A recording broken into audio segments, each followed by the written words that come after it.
ये क्वेश्चन है JEE mains 2015 का है, परमुटेशन एंड कॉम्बिनेशन चैप्टर का।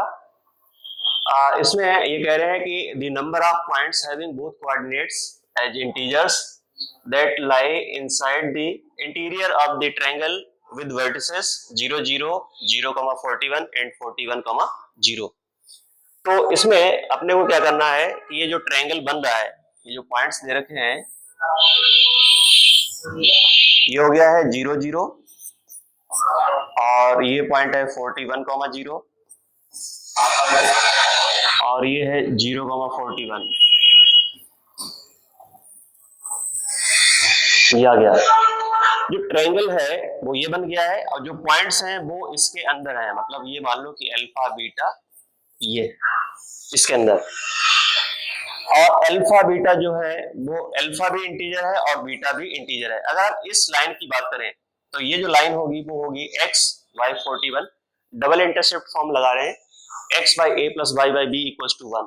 तो देखो a कितना है 41, तो ये 41 हो गया और b भी 41 है। तो इस लाइन की इक्वेशन होगी x plus y equals to 41। अब देखो यहां पर जो अल्फा है वो इंटीजर है, alpha greater than 0, beta greater than 0 and alpha beta belongs to integer, या डायरेक्ट हम बोल सकते हैं नेचुरल नंबर। अब अल्फा बीटा जो है वो इस लाइन के सेम साइड है, जिस तरफ पॉइंट 0 0 है उसी तरफ अल्फा कॉमा बीटा भी है। अगर मैं इसमें x plus y minus 41 equals to 0 में ये पॉइंट पुट कर दे 0 0, तो ये हो जाएगा निगेटिव होगा। ऐसे ही अगर हम ये पॉइंट पुट करें तो ये भी निगेटिव आना चाहिए। तो एंड ये हो जाएगा alpha plus beta minus 41 less than 0। इसे हम ऐसे भी लिख सकते हैं कि alpha plus beta less than or equal to 40, क्योंकि अल्फा और बीटा जब इंटीजर है वो 41 से उनका सम लेस देन है, तो क्या हो सकता है 40 हो सकता है।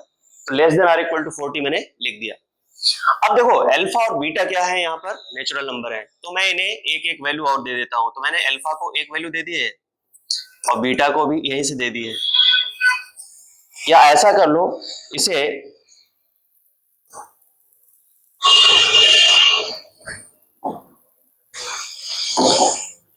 ऐसा कर लो,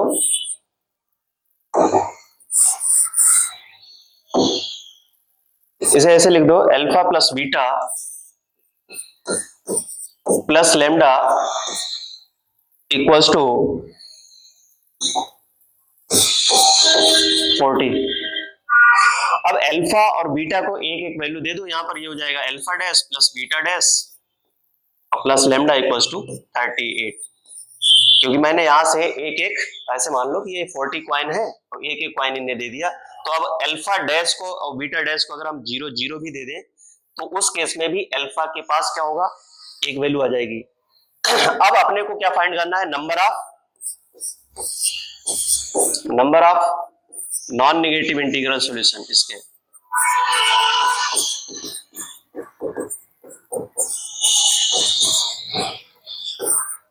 वही अपना आंसर हो जाएगा। तो number of non negative integral solution कितने हो जाएंगे, ये होता है ना, अगर n आइडेंटिकल कॉइन्स इसमें बांटने हैं, मान लो कि यहां पर अगर देखें ये मान लो कॉइन है,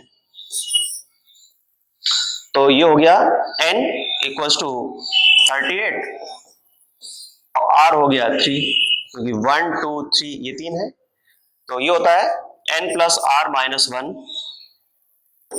सी आर माइनस 1। तो n है 38 और प्लस r है 3 और माइनस 1 और c 3 माइनस 1, तो ये हो जाएगा 40 C2। 40 C2 को अगर हम सिंप्लीफाई करें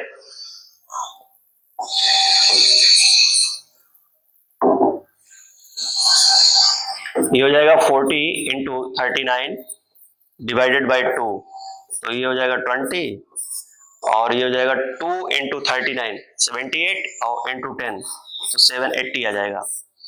तो इसका करेक्ट आंसर हो जाएगा बी। अब हम इसका दूसरा भी मेथड देख लेते हैं, क्योंकि इसे हम ऐसे कर लें, दूसरा मेथड हम सीक्वेंस एंड सीरीज से भी कर सकते हैं। तो मेथड 2 के लिए हम क्या कर रहे हैं, यहाँ पर जैसे ये लिखा है यहाँ पर alpha plus beta less than or equal to कैसा है 41। तो मैं इसे ऐसे लिख सकता हूँ कि alpha plus beta less than or equal to 40 लिख दूं, चलेगा? अब देखो अपने को पता है कि यहाँ पर अल्फा की जो मिनिमम वैल्यू हो सकती है वो 1 हो सकती है। तो अगर मैं अल्फा को 1 ले लूं तो बीटा कौन कौन सी वैल्यू पॉसिबल हो सकती है यहाँ पर? तो बीटा 1 ले लोगे तो 1 + 1 2 less than or equal to 40, वो भी सही होगा। तो बीटा की वैल्यू 1 ले सकते हो, 2 भी ले सकते हो। और 1 + 39 40 होगा, तो 40 less than or equal to 40 होता है। तो बीटा की वैल्यू कहां तक जा सकती है? 39 तक। तो अगर हम देखें तो यहाँ पर पॉइंट कितने हो गए? 1, 1, 1, 2, 1, 3, ऐसे 1, 39, तो 39 पॉइंट हो गए। ऐसे ही अगर हम अल्फा की वैल्यू 2 ले लें तो बीटा की वैल्यू 1 से लेके 38 तक हो जाएगी। ऐसे ही अगर हम देखें तो अल्फा की मैक्सिमम वैल्यू आप कितनी ले सकते हो? 39, क्योंकि आपको बीटा की वैल्यू मिनिमम 1 ही ले सकते हो। तो ये पॉइंट कितना है? 1। तो अगर हम देखें तो ऐसे चल रहा है, यहाँ पे 1 पॉइंट मिलेंगे, यहाँ पे 2 पॉइंट मिलेंगे, ऊपर ऐसे ही 38 और 39। अगर हम इनका सम कर दें तो अपना आंसर आ जाएगा। अगर हम इसका सम करें तो ये हो गया है 1 + 2 + 3 प्लस अप टू 39। ये एपी है। एपी के फर्स्ट n नेचुरल नंबर्स का सम क्या होता है? n into n + 1/2। ये हो जाएगा 39 और इंटू ये हो जाएगा 39 + 1/2। तो ये हो गया 40 और इंटू ये हो जाएगा 39/2। तो 39 इंटू 20, ये हो गया यहाँ पर 780। तो चाहे मेथड 1 से क्वेश्चन कर लो, इसमें परमुटेशन एंड कॉम्बिनेशन यूज हो जाएगा, और मेथड 2 में सिंपली सीक्वेंस एंड सीरीज से क्वेश्चन हो रहा है, तो इस क्वेश्चन को हम सीक्वेंस एंड सीरीज में भी डाल सकते हैं।